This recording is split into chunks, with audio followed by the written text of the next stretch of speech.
Hello and welcome to another episode of Sports and Songs podcast. This is season 6, episode number 24, our songs edition, Andy. It's that time of week already. It's the time of the week. Every Thursday we do this. Today is April 24th, 2025. We've got a band called Tool today. I've heard of them. We've never done a Tool album review, Andy. Are you sure? We did a Maynard James Keenan Focus. Yes. We got a little feedback on that one. We got some feedback, and so we put in some extra work here on this. This is the album Undertow, and I went out and picked this up a couple months ago and got prepped for this show because I want to be able to talk intelligently, on the subject. And in the meantime, kind of become a Tool fan. I do like their stuff, but let's get forward here on their album review. Tool's Undertow is their debut studio album by American rock band Tool, released April 6th, 1993 by Zoo Entertainment, produced by the band and Sylvia Massey. Now, Andy, female Sylvia Massey was the producer for this, and so I looked her up as well. Do you know any background on her? I do not. I'm not familiar with the name, no. She became pretty popular in the network of hard rock, heavy metal producing stuff, and she got involved with this, and I think it's probably helped make her career because this took off. So very interesting if you get a chance. She's got her own Wikipedia page and whatnot. They had an album out before, not an album, but an EP called Opiate, and then they released this. So this is their debut studio full-length album, but they've had the other one out before. Paul DeArmor is their original bassist and was only on this album, and then he took off. But Undertow helped heavy metal remain prominent as a mainstream musical style and allowed several later bands to break through to the mainstream. It was released at a time when grunge was at the height of its popularity, and pop punk was slowly, beginning to gather mainstream attention. And so this album's success was, very striking with haunting visuals and compelled the album's nihilistic yet wistful mood. And so it went triple platinum, Andy. So did you know the overlap of grunge coming in and then heavy metal, which was this album? It helped keep that hard rock, heavy metal genre afloat. It was kind of going by the wayside. That's what I remember, because a lot of people, when this came out, I recall, thought, oh, good, another grunge band, without even hearing it, just because not a lot of hard rock bands were coming out new at that time. So people kind of got lost to shuffle a little bit. Yeah, and so they recorded this in October, November, and December of 1992, released it April around this time in 1993, and the genre is alternative metal and progressive metal. But I think, like what you said, a lot of people just assume with the new band it's going to be another Pacific Northwest, Seattle grunge, and they stayed away from it. But if they would have bought it and put the dang thing in, it's some pretty good stuff. And so here is the track listing, and I'll give a little feedback on some of these as well. But basically, it's just it's how many songs? So we've got 10 songs. First song, Intolerance, good song. Song 2, Prison Sex, and this song is about child sexual abuse in the home. Growing up in the home. The lyrics are very interesting, and the cycle of how this comes back to haunt. It makes the victim feel like they're in prison, as there's no way to get away. In prison, we all know the prison sex connotation there. You can go tell the warden all you want about what's happening. Nothing's going to change. This is the same way the lyrics are talking about. You don't have a mother or father to tell because they're the ones doing it, so you're stuck. Very good song, but next song is Sober, alcohol song, of course. Bottom, next song is Bottom. That features Henry Rollins also on vocals. Yep. Henry Rollins. Next song, I think my favorite is probably Crawl Away. So next song is Swamp Song. Song 7 is Undertow, the title track. Next song is 4 Degrees. 4 Degrees. Next song is Flood. The final song is Disgustipated. And so this is I would call it not an instrumental. It's kind of a throwaway song. It's 15 minutes long. It's one, Andy, that you and I are, I'm guessing we wouldn't be fans of. Well, it's got 7 minutes of crickets. That's kind of Yes, yes, and I think when I heard about that, that's what kind of turned me off about ever wanting to get this album. You hear about that one song on there for it's like, okay, well, what are the other 9 songs? I ain't gonna waste my money on this crap because this is what 1990. What it came out 93, 93. I was 23 years old. 11.99 was a lot of money to me at the time. I could not afford to buy an album like that and have it sit. Yes, and so that song, and then it's the immaturity, I guess, as well. If you put it in a CD player back then, it comes up as track 69. Kind of the Beavis Yeah, and Butthead junior high humor. But there's also a big silent section of that you have to keep listening to because a hidden track, and then it comes on later. There's some things in there that could almost be a whole show by itself, but I'm not going to touch on that yeah, tonight. I like the first 9 songs. We'll just leave it at that. yeah. This Stop really after gets me. 9 and just don't It's listen to the rest. Don't waste your time. I would agree that throw that one out. It's 68 minutes the entire album, and now you throw that out. Now it's in more reasonable It's a 50-minute length. album. Yeah, Great. I got no problem with that. That's good. Here's the Tool band Maynard James Keenan vocals.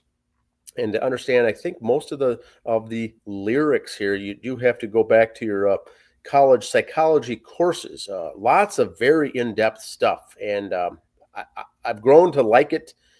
It's not music you just listen to, but it's all educational stuff.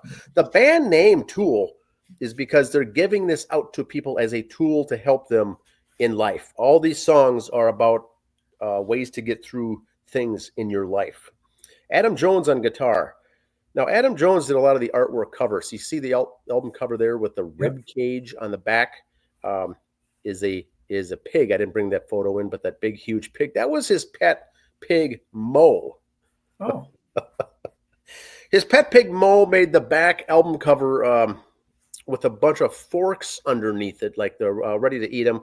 But that's Adam Jones humor for you right there. Paul Diamar on bass. Danny Carey drums. I have really gotten to appreciate this guy as well. So what Tool brings to the audience is the different signature time signatures, and the number of drums and the different beats he's playing at the same time is unbelievable. But Henry Rollins does appear on that song, um, Bottom. well, Interesting Tool's one of stuff. those bands you got to be in the mood for. You can't just listen to this today.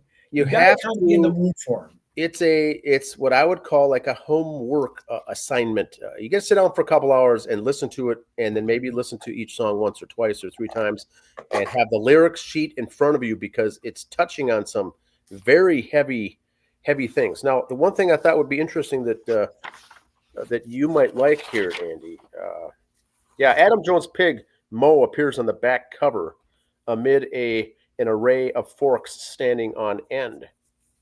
So the reviews gave this a positive, saying it's got technical brilliance, musical complexities, and aggressive overtones. And so I think that was very interesting the way they've got this. Now, in some versions of the album, the black CD tray, when you open it up, was removed from the. If you remove the CD from the tray, there's a picture of a cow licking what appears to be its genital region. It says on Wikipedia. Ah, Yes. In the other versions released internationally, that cow was is viewable. You can see that. The other one they have it kind of sketched out, but ah. it's a lot of things going on. So it came out the same time as the grunge, right? So grunge is dealing with a lot of topics, emotional topics, right? A lot of that stuff. This Undertow came out and expressed some alienation and talked about imposing waves of misery and dread. But it says this critic said it comes from an entirely different planet than grunge. So as both are talking about kind of negative, despondent, depressive undertones, they're on both spectrums of the world. So that's also why I think it lines up with that grunge. They kind of assumed it was that, but this is heavy metal and very Yeah. interesting stuff. But they got by. They came out, and Tool's full length debut here emerged during a period in rock music when Seattle bands like Nirvana and Pearl Jam were expressing all these things. And then Tool came out with this album. Now, this did reach different not accolades. Um, boy, in U.S., 11 of the best debut albums in prog metal. This made that 100 greatest albums of all time, greatest rock albums of all time in the UK, not in the US, but in the UK, Yeah. and the top 100 essential albums of the 90s. This comes in at number 11. Wow. So I wasn't listening to this stuff back in the day. I got into it. Top albums of all time in the 90s or rock albums, did you say? Rock, I think it was rock. Okay, yeah. Okay. So they had two singles released: Sober, May of 1993, and Prison Sex, also 1993. And so they got a lot of, I'm sure, censored, and as far as music videos and things, because the stuff they're touching on was a little over the top, as we would say. But I've grown to like them. It's some good stuff, I must say. And that's the review. I think we're going to get some hits on this. A lot of people. The Tool community is very online community. It's almost like an AC/DC. It's almost like I can't even think of who else I'm trying to think of. But you know how there's bands that just people are devoted, and Tool, I think, is that way. It's mainly Maynard James Keenan, but boy, Danny Carey on drums. He ranks up there as one of the top drummers of all time. And listening to music over all these years, his name was never in the mix, but now I see how people can bring him up with the different things he's doing. A lot of these songs, they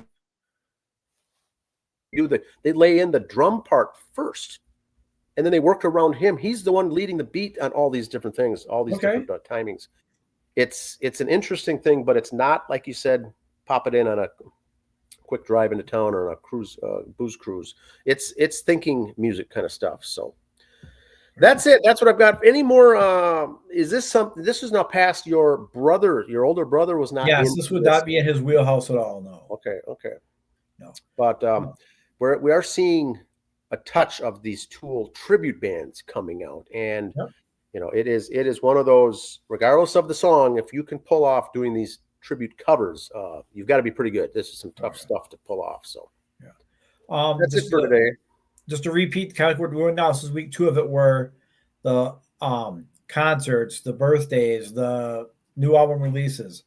That's gonna be a part 2. You'll see it listed as season 6, episode 24, part 2 on Spotify only. So you won't see the moneymaker here. You'll just hear the velvet tones of myself. I sit down, I just kind of ramble, I just kind of do what I did for that part. Only it's just an audio only, Spotify. Please check it out over there. Like, share, subscribe, blah, blah, blah. All right. We'll be back next week with some more music. See you then. All right. Thanks. Bye.